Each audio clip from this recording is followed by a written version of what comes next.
PETA. What is PETA? They say they're a charity and a very questionable ethics about how it takes care of its animals. But do you know what they also liked to do? Make games. Do they still make games? Yes, on their kid-friendly website. But long gone are the horrors that I witnessed as a kid when I stumbled upon their website many years ago. So when I was a kid, there was this one game I played at school, and it was about seals. And I don't remember the full details of it, but I do remember that I did something wrong and had a full-on screamer with a picture of someone beating and skinning a baby seal. It's for kids. So when I saw Keelvin had a video about Lost PETA games, I knew I needed to watch, because Keelvin, it makes me laugh anyway, but also to see what games he found.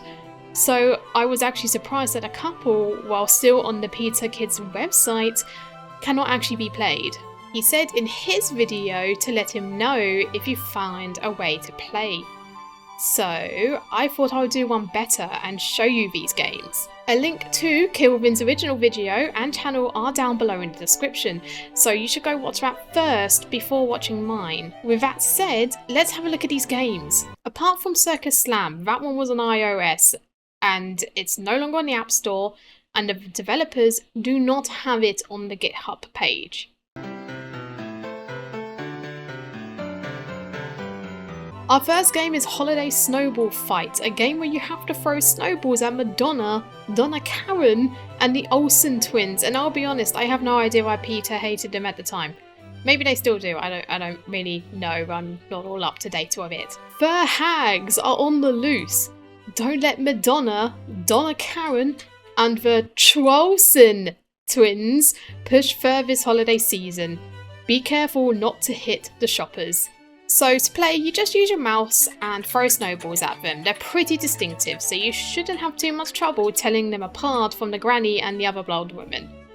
Just throw as many as you can and you'll move on to the next stage. Grinches! Colonel Sanders and Charlton Heston have risen from the grave to ruin the holiday season. Send these notorious animal abusers back to where they came from. Don't hit the children though. So like these two guys are already dead. Again, it's really simple. You just throw more snowballs at two men without hitting the kids. Like, that is it. That's the level.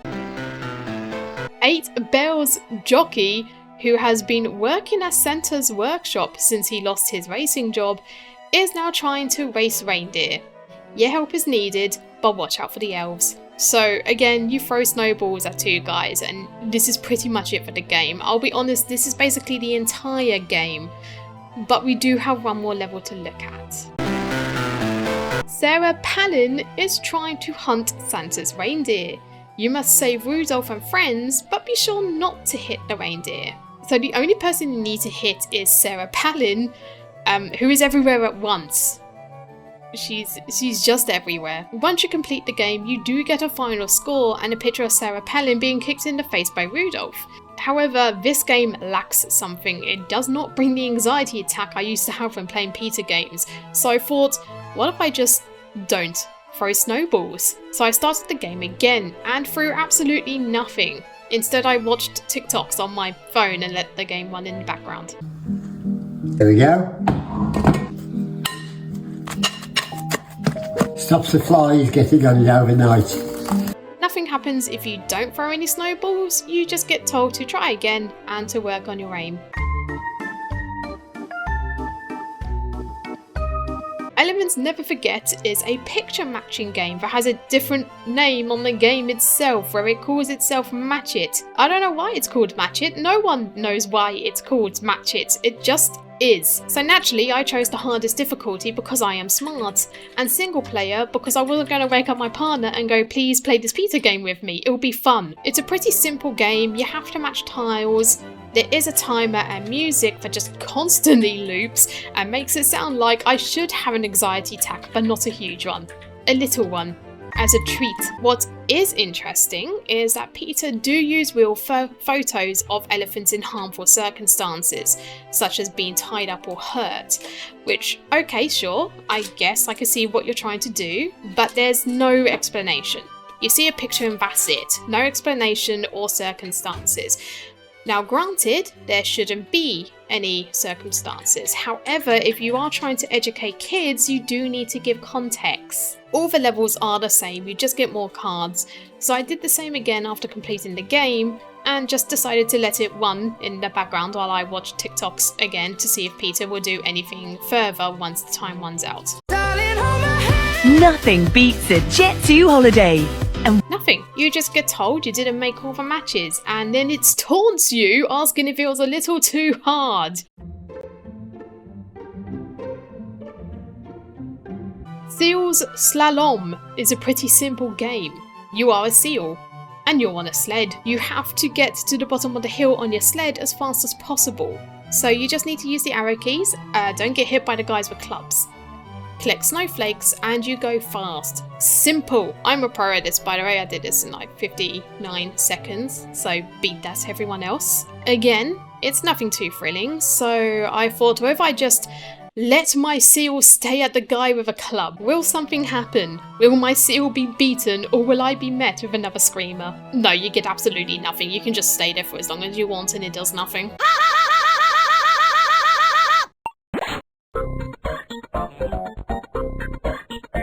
Breasts for the children. Now, PETA at the time had a really weird thing about objectifying women in its campaigns with its "I'd rather go naked than wear fur" campaign. Now, this campaign lasted for about 30 years and ended in 2020. It was mostly women, however men were also used sometimes. So a game called Breasts Not Animal Tests isn't a surprise at the time when the game came out. The idea of the game is to click as many breasts as possible. It's basically an endurance one, because the more breasts you click, the higher your score. Time is also added back on if you do successfully do this. Click on anything else, just make some time go away, and that is it. As you get more and more in a row, you unlock things. I managed to get up to 60 and unlock 3 things in total. A bonus wallpaper, a bonus video, and a bonus banner. So let's have a look at what they were.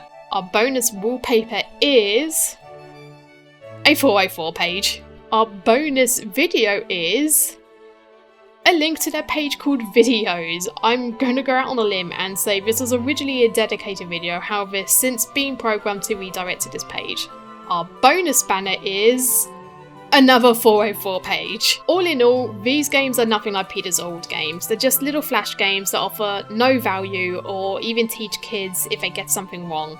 The older PETA games used to either scare you or give you a message at the end as a food for thought, even if that thought was very poorly given. Thank you if you did watch to the end. I know this is different from my regular videos, but I had fun doing it after watching one of my favourite YouTubers make the original video.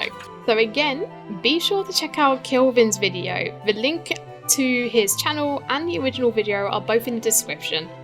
As always, stay safe and healthy, and I will see you all next time. Goodbye for now.